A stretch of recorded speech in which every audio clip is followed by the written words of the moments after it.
Yo, what's going on, guys? It's your boy Dylan, aka Dill Daddy Supreme, and I'm coming at you with an Evil Twin Spright deck.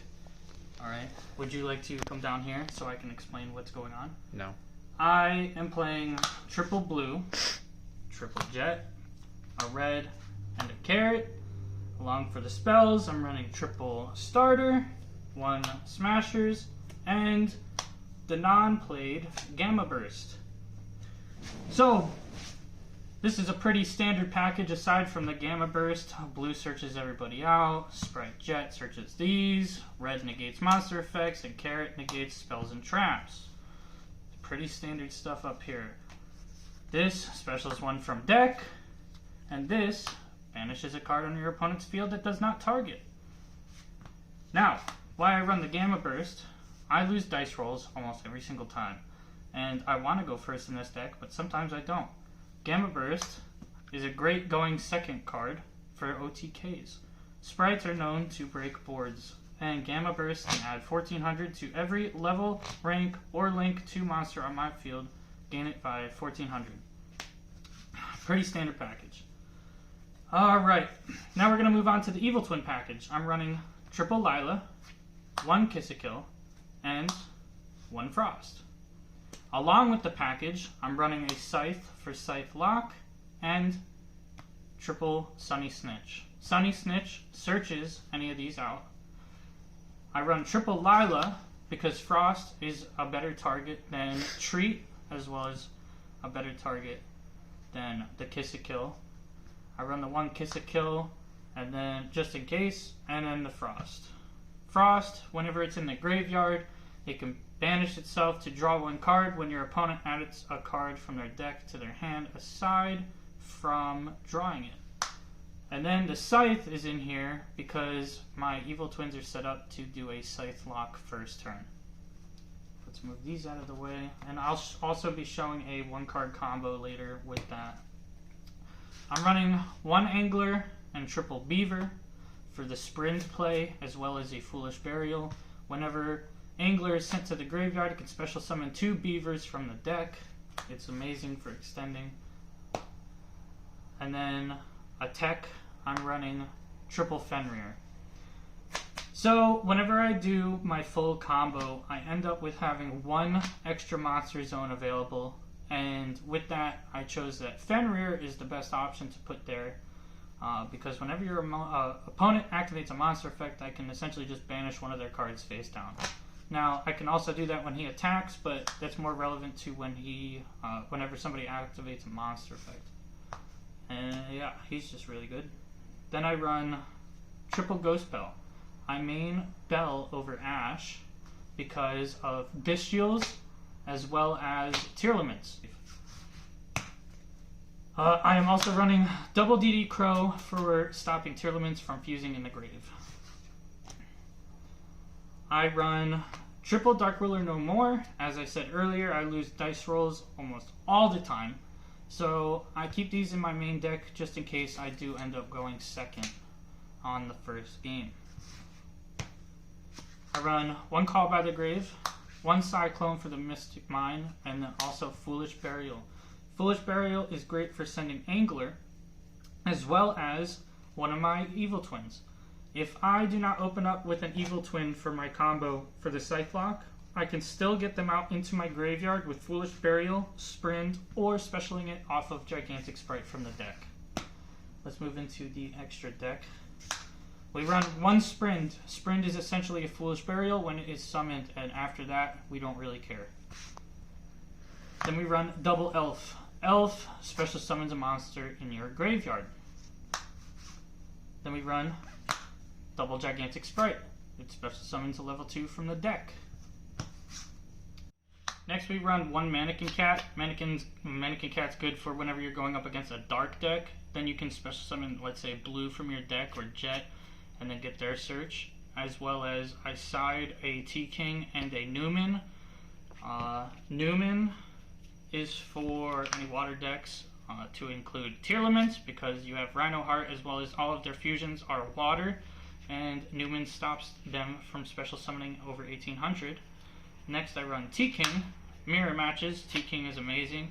You can special summon T-King straight from your deck because it's a Thunder, and so are Sprites. Next, I run 1 Oni Bimaru. Oni is a Fiend, so once I go into the Evil Twins, they lock me into Fiend only, and it's just really good removal for your opponent's field, and you can swing over for 1900. Next I run a Javelin. Javelin is just good for knocking down an opponent's big beat stick down to 0 and attacking over it. I'm going to take out Zeus, but everyone should know what Zeus is, but it's going to be swapped for the Djinn Buster here shortly.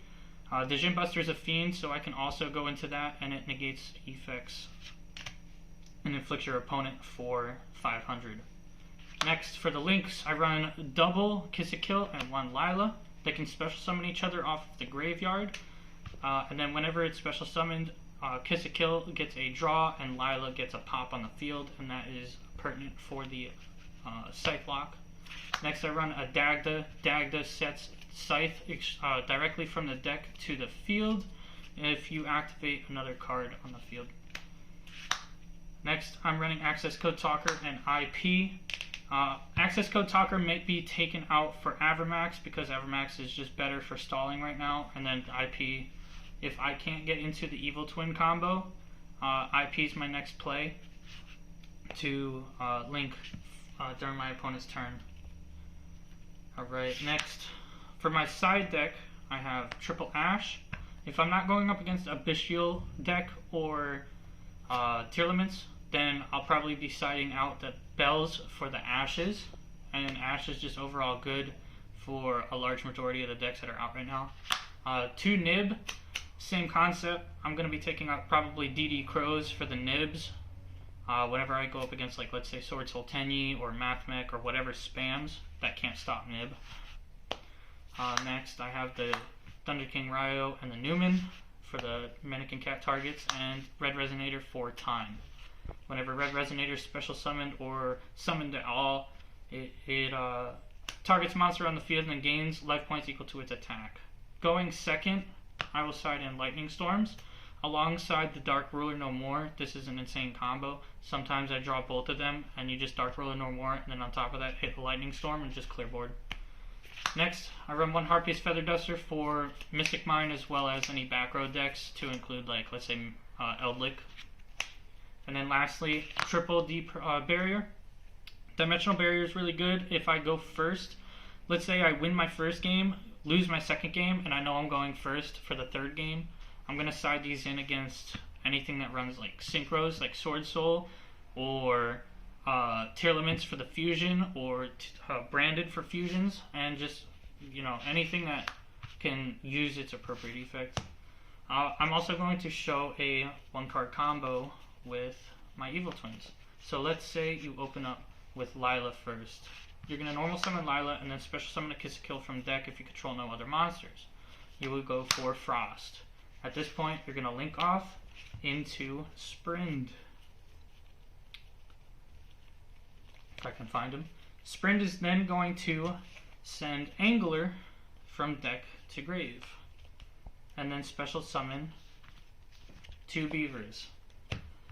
Next, what you're going to want to do is use the Sprind to overlay into a Gigantic Spright.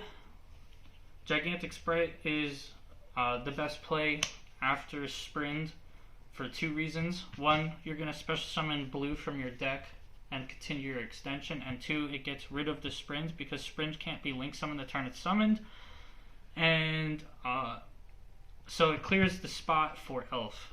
Next, we'll detach this, keep it at 3200 if necessary, and then we are going to special summon a blue, and then blue gets Jet, so Jet will get the starter. You'll activate starter and then special summon either Carrot or Red from the deck. Next, you're going to link off anything really other than Red for the Elf. You're going to wait to use Elf's effect, then you're going to link off Jet and Gigantic Spright for Dagda. And then you're going to activate Spright Elf's effect to special summon from the grave, targeting your Kiss a Kill. And then chaining Dagda's effect to set Scythe directly from the deck to your back row. Then you special summon this and link the Dagda and the Kiss-A-Kill off for Evil Twin Kiss-A-Kill. Kiss-A-Kill's effect will activate to special summon Lila from the grave. You're going to link these two off for the Lila. Lila's effect activates to target and special summon Kiss-A-Kill from the grave. She's going to get you a draw, and then you're going to link these two off for the last Kiss-A-Kill and then pass your turn. At that point, you have your setup for Kiss-A-Kill during your opponent's main phase. Whenever they activate a effect, you can chain with Kiss-A-Kill to special summon the Lila from grave and then activate effect to pop the Scythe, sending it to grave, which then special summons itself to the field and locking your opponent out of the extra deck. At this point, I have one more Monster Zone left over. That is why I run Fenrir, or you can use it for the Spright Elf. Another thing that's really awesome is if your opponent activates a monster effect, if you have red on the field, or vice versa with Carrot and activating a spell card, you can negate it by using Kiss-A-Kill, and then chaining Lila's effect to special summon Kiss-A-Kill back to the field and getting a draw. And that's essentially the deck profile. That's the one card combo. That's essentially what I go for every time. If I'm going first, second, it's a little different, but that's about it. I hope you guys enjoyed. If you have any questions, comment down below, and peace.